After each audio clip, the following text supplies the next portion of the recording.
Hold on. Oh gosh, it is. Who knew?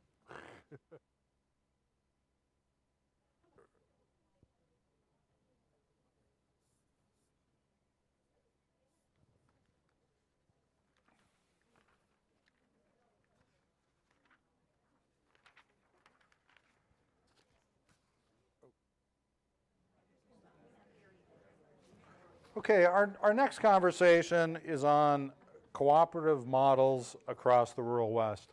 Where I went to college, there was a cooperative bookstore, and it was called the Coop, and I didn't know what a co-op was then, and I barely know now. I just know I got a rebate at the end of the year for my purchases, so that was pretty cool. But today we get to learn a lot more about that, because cooperative ownership and funding systems across the rural West support things like food systems and infrastructure assets and housing initiatives and a host of other efforts. We're going to jump right into the conversation. I'm going to just identify our panelists, and I'll invite you to introduce yourselves more fulsomely. But Lori Sapu is the Rural Development Director of the North Dakota Association of Rural Electric Cooperatives. Tim Freeburg is a board member of the Pacific Northwest Farmers Cooperative.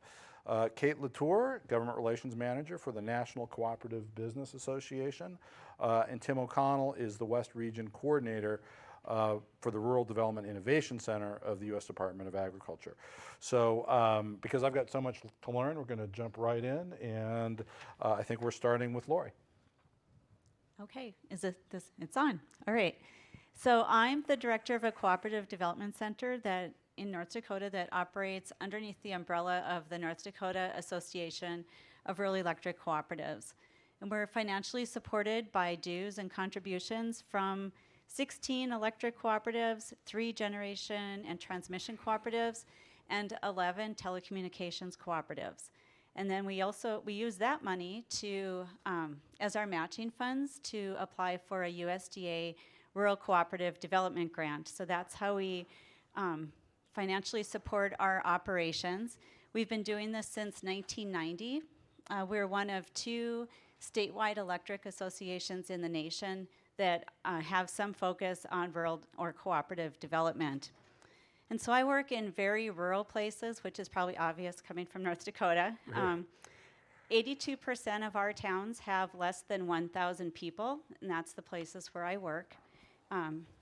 You've probably heard of frontier counties, and if you haven't heard of frontier counties, if you Google it, you'll see on the map that that's like the whole western half of the nation. 67% of our land mass is considered frontier. That's 7 or less people per square mile. And when we first started operating, we felt that what we really needed to do was to get those meters spinning, to build businesses that are going to use electricity so that we're more stable ourselves, that we are selling more of our product. But in spite of that, during the last 28 years, 47 of our 53 counties have lost population. So obviously, it's about more than just spinning meters.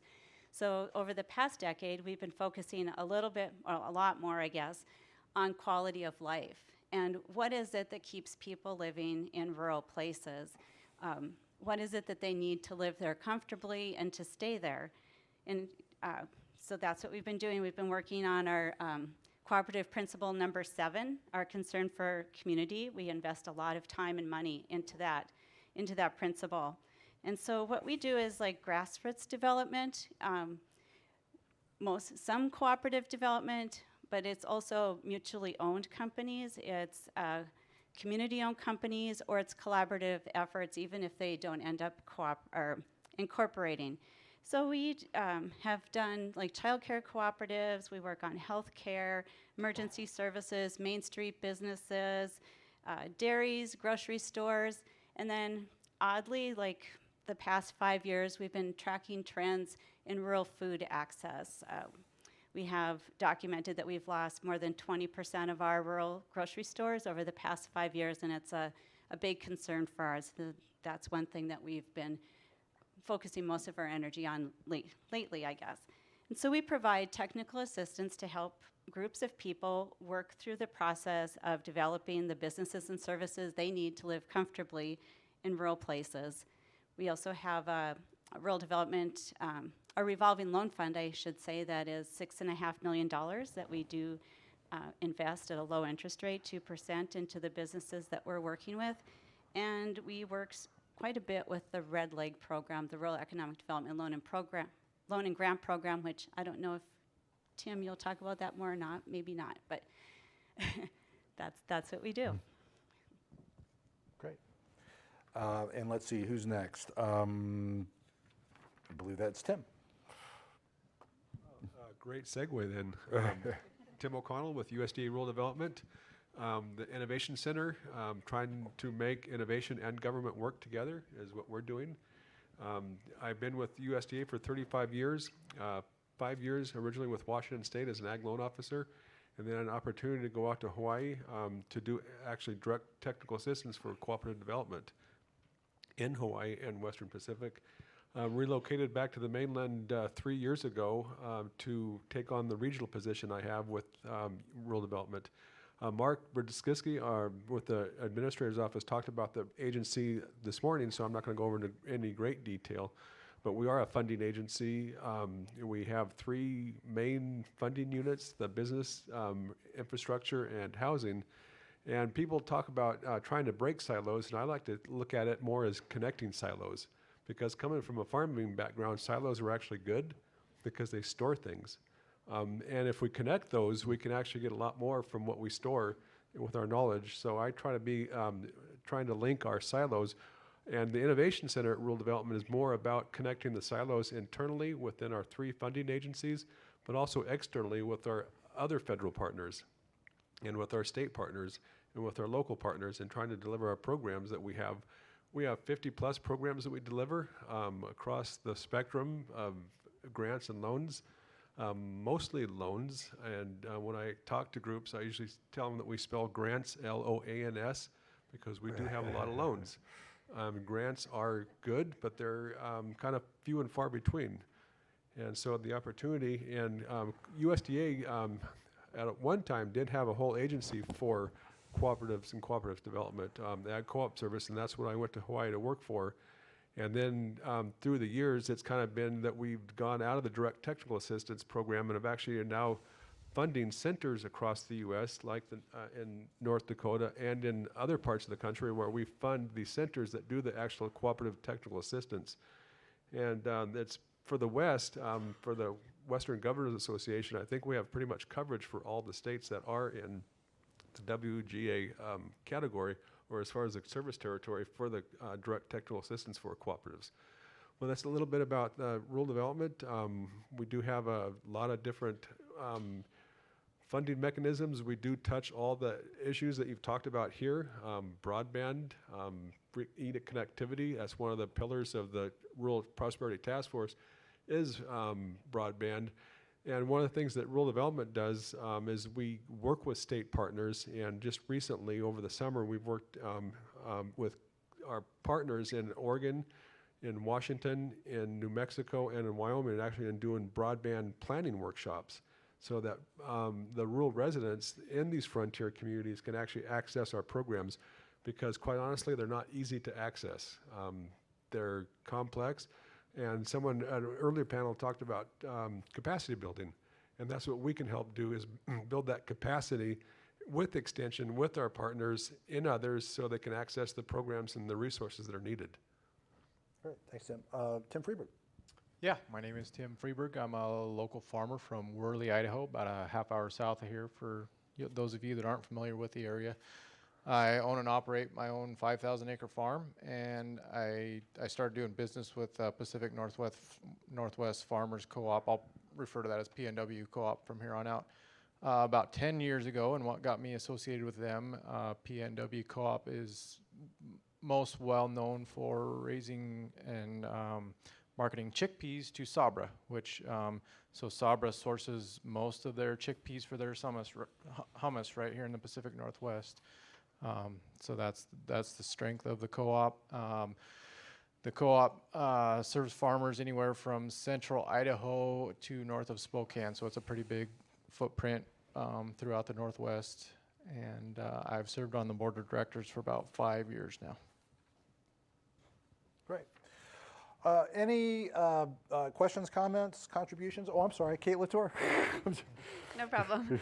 So my name is Kate LaTour. I am the Government Relations Manager with the National Cooperative Business Association. NCBA is the 103-year-old trade association for co-ops across all sectors. So from rural electric cooperatives and farmers to worker co-ops, food, housing, any kind of co-op is in our umbrella association. And co-ops, of course, have a really rich history in rural, from farmers forming a co-op to have better marketing opportunities and using their skills in cooperatives to bring electricity to rural towns in just under a generation. Rural farmers had instituted rural electric cooperatives using the assistance from what was then the Rural Electrification Administration. And rural towns went from having 10% of homes with electricity to 90% in a generation. So really kind of demonstrating the power of collaboration and cooperation among a community.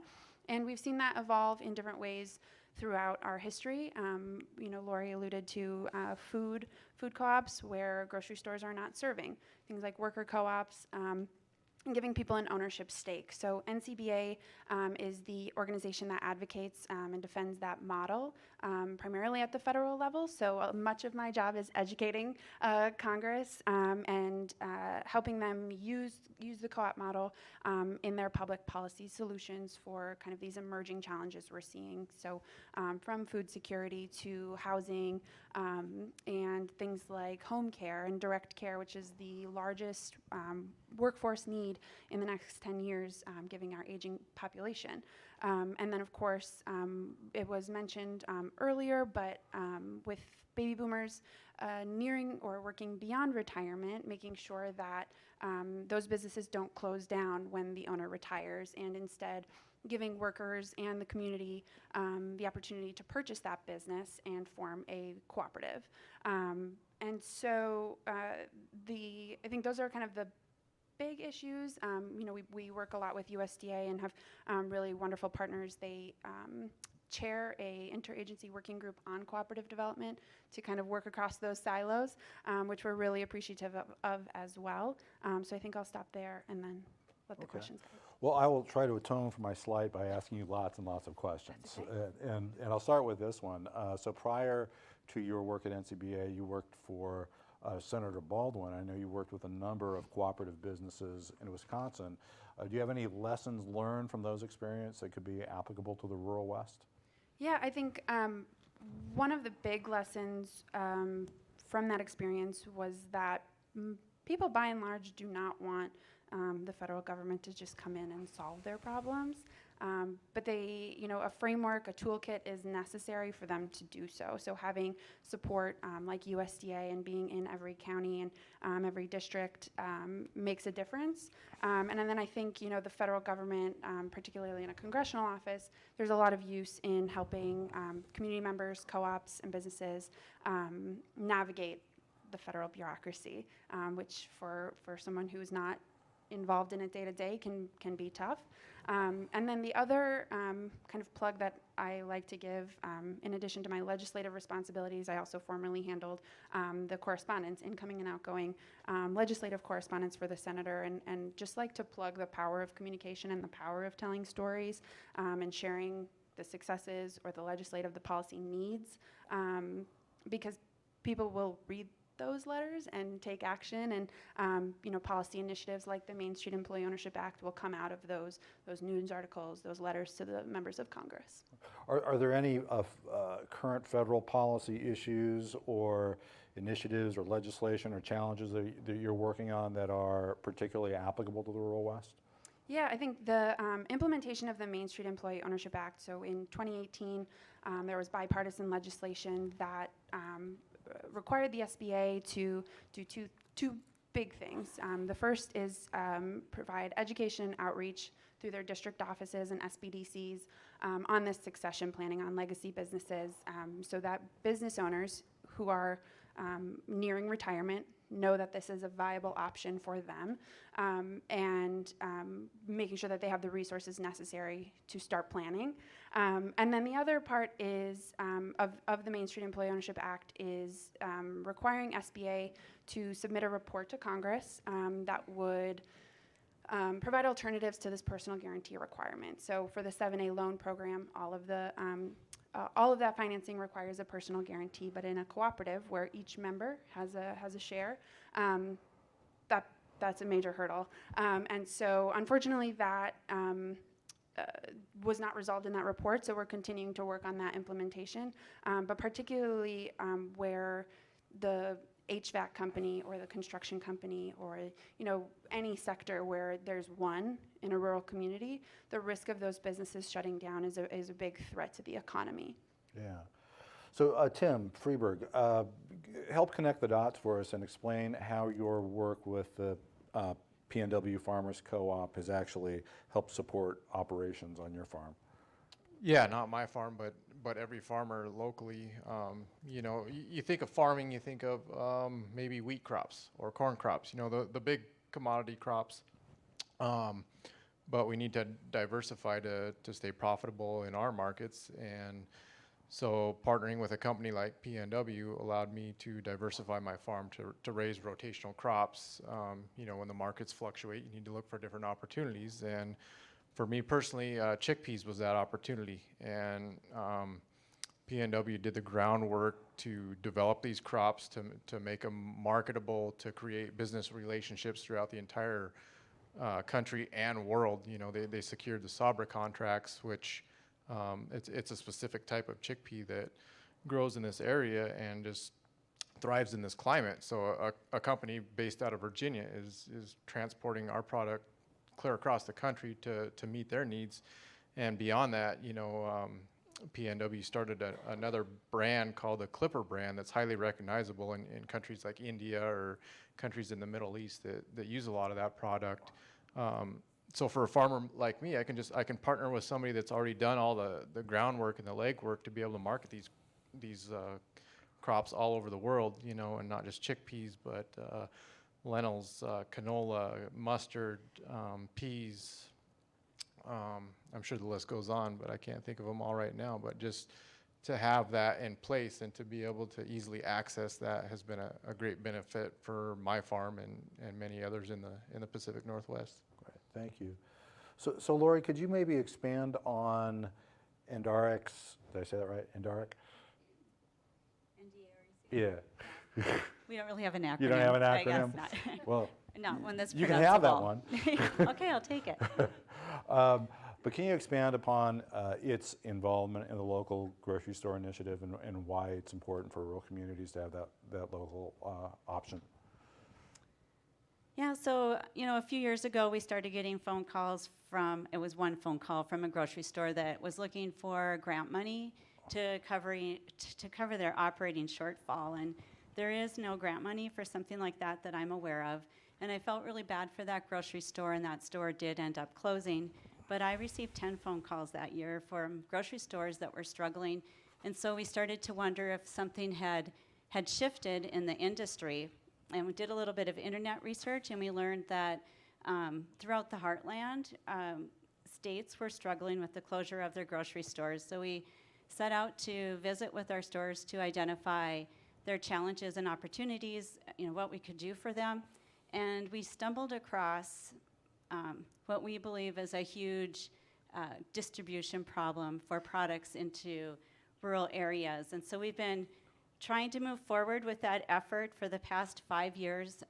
It's been a slow process, but I believe that cooperatives can be part of the solution for that. So what we're struggling with is that grocery stores, the average U.S. grocery store has weekly gross sales volume of $320,000.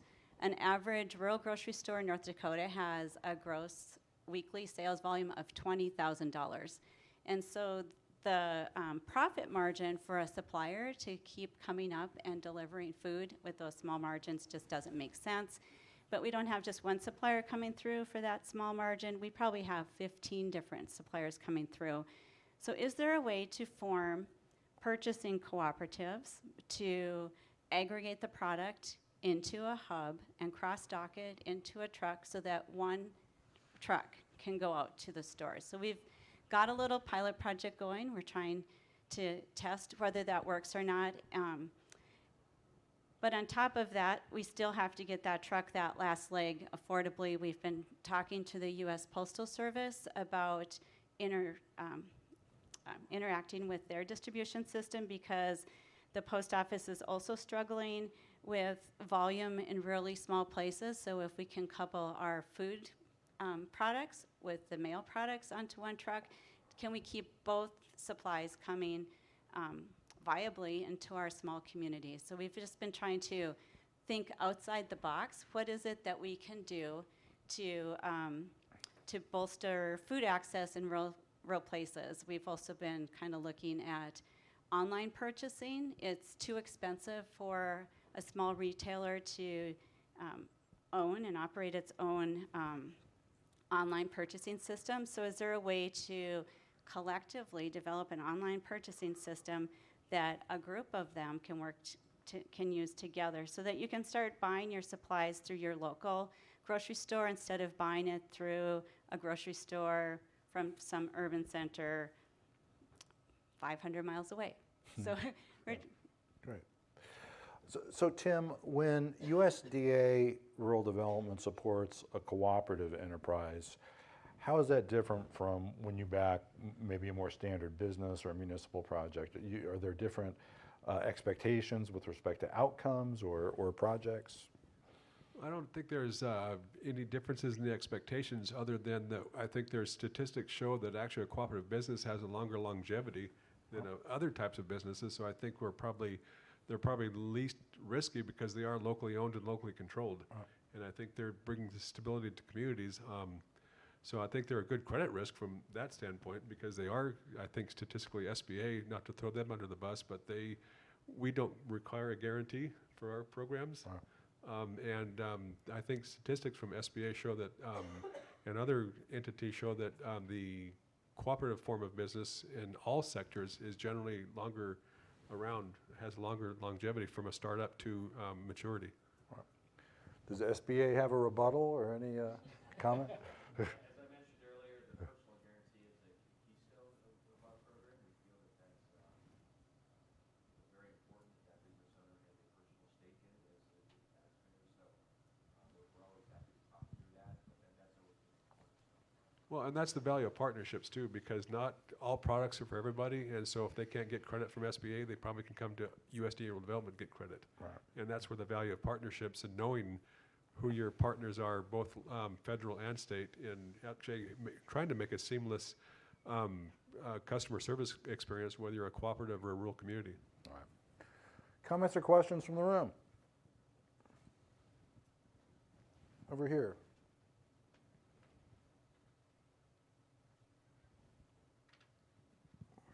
Hi, I'm Tara Rice. I'm the director of the Montana Department of Commerce.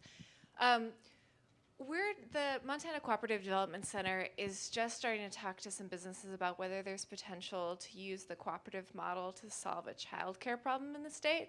So I'm just curious if other folks have already looked into this, and if it's a terrible idea and we should turn around, or if there's models we should be looking at.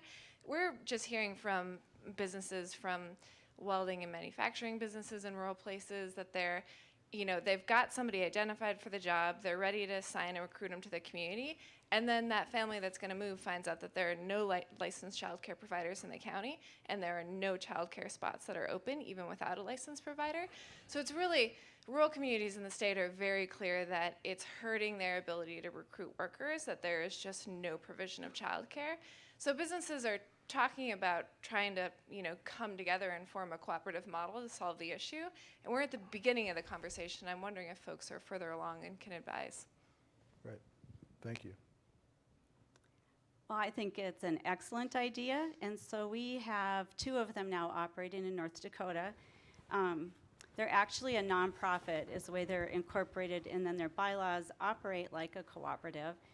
We have done the employer-assisted childcare cooperative, so it's been a group of employers that come together and form that nonprofit and pool their resources. That nonprofit gives them a tool to donate and take a tax deduction, so there's some value to them. And if they can't donate, they probably provide some in-kind contributions as well. And so the first one that we did was in a town of 2,500. It was larger than what I'm used to working in. But we initially started planning for 30 children, thinking that would be a good test point. That's a good number of spots. And we brought the employers together and like, oh man, that just won't do it. That's not enough. So we ended up starting out with 80 spots, and it was filled instantly. And the donations from those employers was fantastic. The board now, typically what happens is the board, the startup board is comprised of the business owners themselves, the ones that have the ability to say, yes, we're going to contribute something. And then they step off, and the parents step in, and they serve as the board and oversight for the director. In this case, the business owners do not want to step down. They enjoy doing it, which was a surprise. But the parents are involved then in working groups and keeping the cooperative going. And it only took 6 months to get it going. All right, that's cool. Kate, have you had any experience with childcare cooperatives? Yeah, I'll leave this one to Lori, but I will just note from the Montana perspective, Montana is one of, from what I know, 2 communities that uses some of the state budget toward cooperative development, and I think it's really critical to have that, given that other financial institutions or other more traditional routes towards financing is a little bit more tricky for cooperatives, that having your cooperative development centers have that support from the state is really important. Yeah, I was just going to mention real quickly the support of the cooperative centers as well. I think there's 2 in Montana. And oftentimes their work plans are, I think, done a year in advance when they come to us for funding, because we're inconsistently consistent when we get funding out. So it's hard to put together a work plan. But if you can get in front of your cooperative development work center or center with a feasibility component of this, because it is either it's an expense component or an income component of providing childcare, and to get the feasibility part of that underway. Thanks. Over here. On a state policy level, Washington State, they've done this really well. They have over 200 preschool cooperatives that are all tied to the community college system. So they receive education from them. The community colleges also provide staffing, and then the parents serve as volunteers and on boards. But they're constantly revolving off. There's our organization, I think that it's OPEP is the acronym, and I think it stands for the Organization of Parent Education Partnerships. Great, thanks. One cooperative sector that we haven't really talked about is that of rural housing. Have any of you worked with rural housing cooperatives, and if so, can you share some details about how they function and their success rate? I'll start with speaking to the centers that we fund, is that a lot of the centers like the Pacific or the Northwest Cooperative Development Center, who's represented here, they do a lot of work with resident-owned communities, which are taking the manufactured homes out of and converting those, the ones that are privately held, into cooperative ownership. So that's one way of keeping, affordable housing in the community. And also we're potentially looking at partnering that with one of our programs, a rural energy savings program, where we can actually, I think one of the speakers this morning on the energy panel talked about taking a motorhome or mobile manufactured house that's inefficient, and with our rural energy savings program through our rural electrics, we can actually replace that mobile home manufactured house with a more efficient unit. Again, but the resident-owned community is kind of the more familiar I am with on the cooperative housing part. And I would just add two other kind of types of cooperative housing, one being limited equity housing, which is preserved affordable housing, and then the other is senior cooperative housing, where usually, I mean, it can kind of manifest in several different ways, but can be kind of these individual cottages on a co-op property, and so each owner has a share, and you know, then the requirement there would be usually 55 plus. Questions, thoughts, over here? Sorry, I just want to add to the Great. housing co-op. Great. And this is a comment. One of the projects that we're working on right now, actually in Idaho, we're under a non-disclosure agreement, so I can't say where or who, but it is a rural community, and we've been in touch with business owners, investors, property owners, and the purpose of this exploration is to provide for workforce housing. So it's a rural community where they have a business owner who's actively recruiting people, employees to his business, but he's citing them in other communities, more urban, because there's no housing available. And they really want to get them, you know, to this location. And so we're going to more thoroughly explore the co-op model. Great, thank you very much. Over here.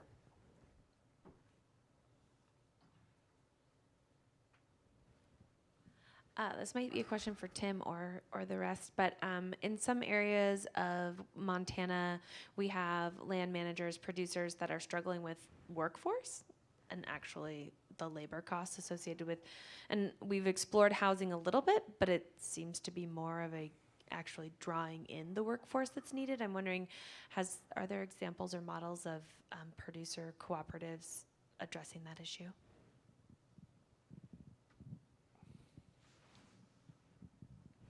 I think a cooperative model is good for a lot of things. It comes down to an economic purpose and a driver to do it.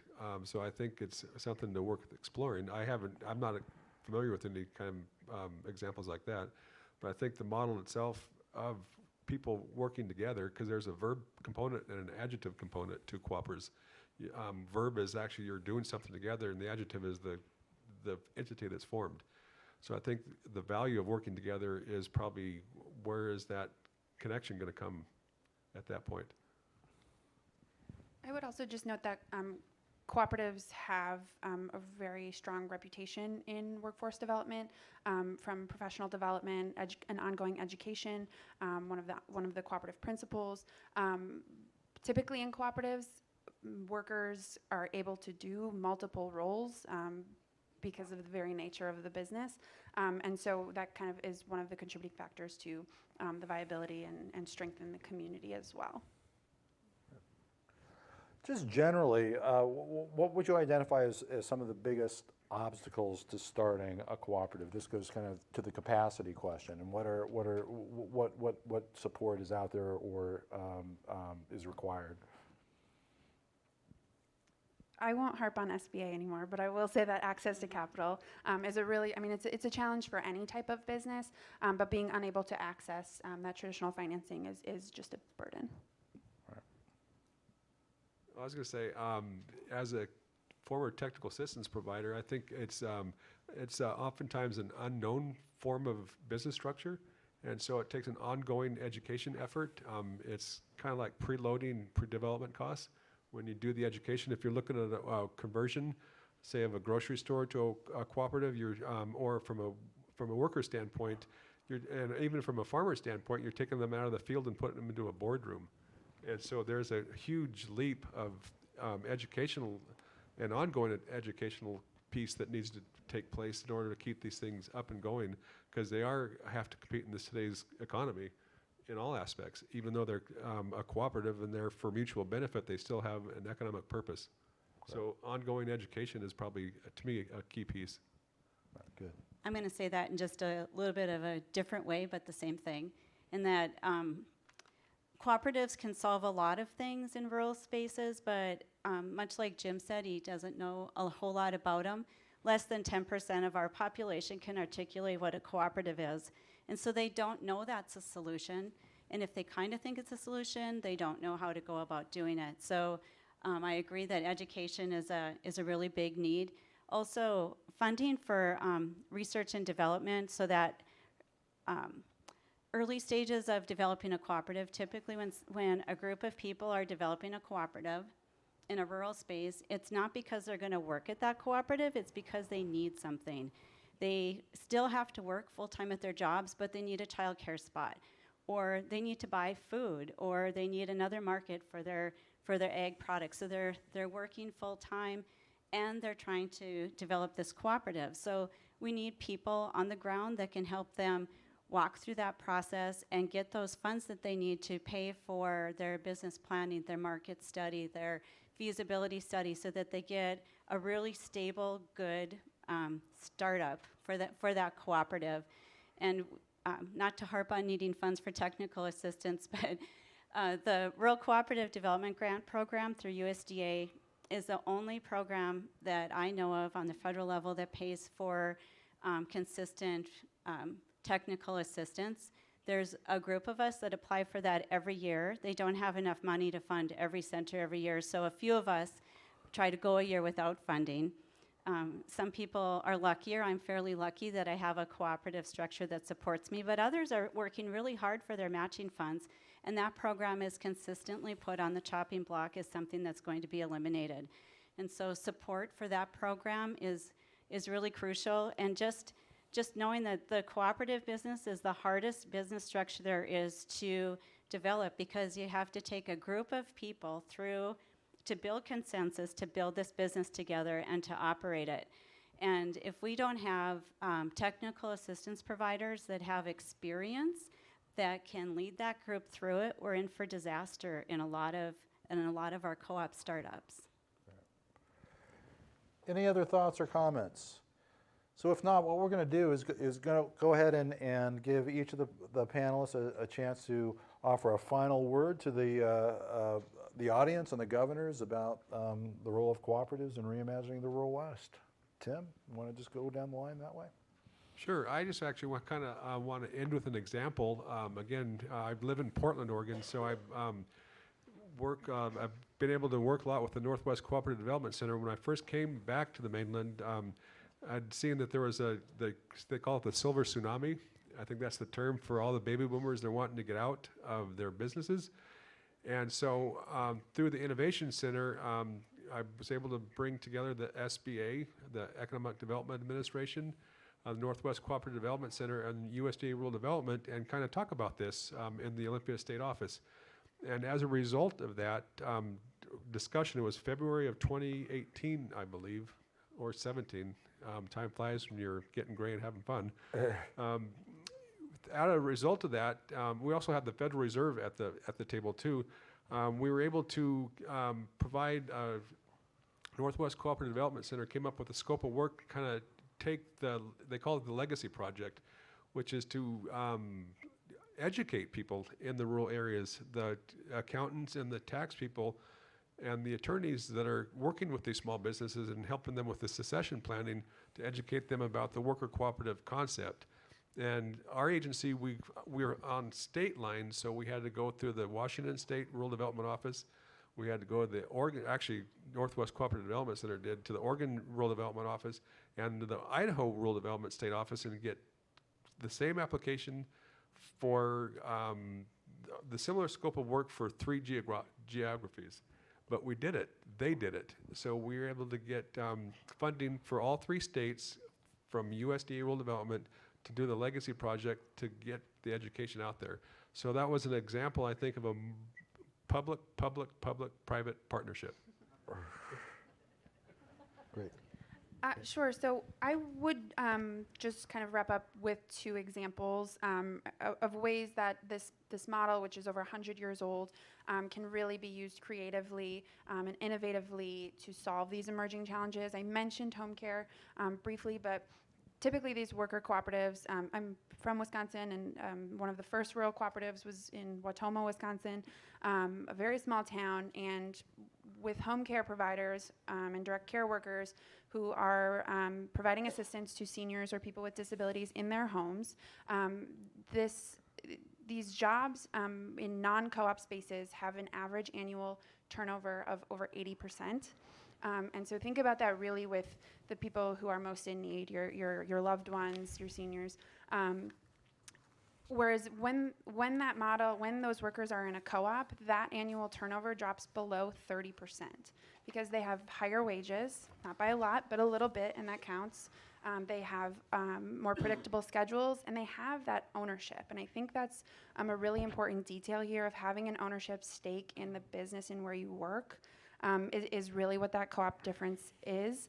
And then I would also say, just in the kind of emerging space is one thing that is really growing rapidly is platform cooperatives, and that's using digital technology, app-based workplaces to solve these solutions. So things like taxi cabs, having the drivers own the business and they kind of coordinate through this app. And there's a number of different ways that this is being solved. And so kind of with this emerging digital economy, making sure that co-ops are part of a solution there too. Thank you.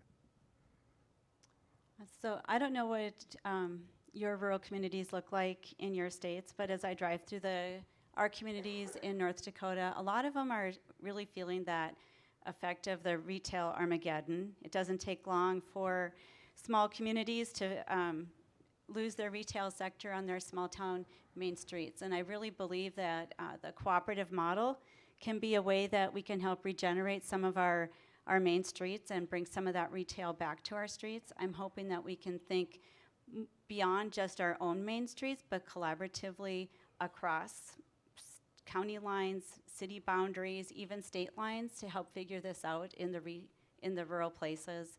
And then just to remember that cooperatives are malleable. So when you talk about, is this possible to solve this problem, chances are you can find a way to make a cooperative solve your problem. Great, thank you. One thing I'd like to bring up, so in the past 30 years, I think the number of farming co-ops has probably cut by a third. So what used to be 10 co-ops throughout a region is now roughly 3 co-ops. So what originally how this started was, farmers got together and figured out a better way to market their crops. How can we do this efficiently, cost effectively? So they formed all these little co-ops throughout all these rural towns. And now the co-ops have done the same thing. How can we stay profitable? Well, we need to merge with another co-op. So that's what's happened. And so PNW Co-op used to be Genesee Union, Whitman County Grain Growers, and so they merged and formed PNW, and recently PNW merged with Cooperative Agricultural Producers, which was two co-ops, or two, I don't remember exactly what they were, but they joined together to form a co-op. So now you've got one giant co-op throughout a large area of the Pacific Northwest, but what's happened is where these businesses probably would have closed their doors in these rural communities, and by merging together, they've been able to keep the doors open and keep these communities alive, keep the workforce going. When somebody loses their job in a small town, more than likely they got to pick up their family and move somewhere else to find a job. There's not a lot of job opportunities out in the rural West. So by co-ops merging together, it's keeping our small communities alive for the time being. What that's going to look like 20 years down the road, it'll be interesting to see where it goes. Great. Well, I certainly have learned a great deal. I appreciate the perspective of the discussion leaders, the contributions from the room. Let's give them a big hand here.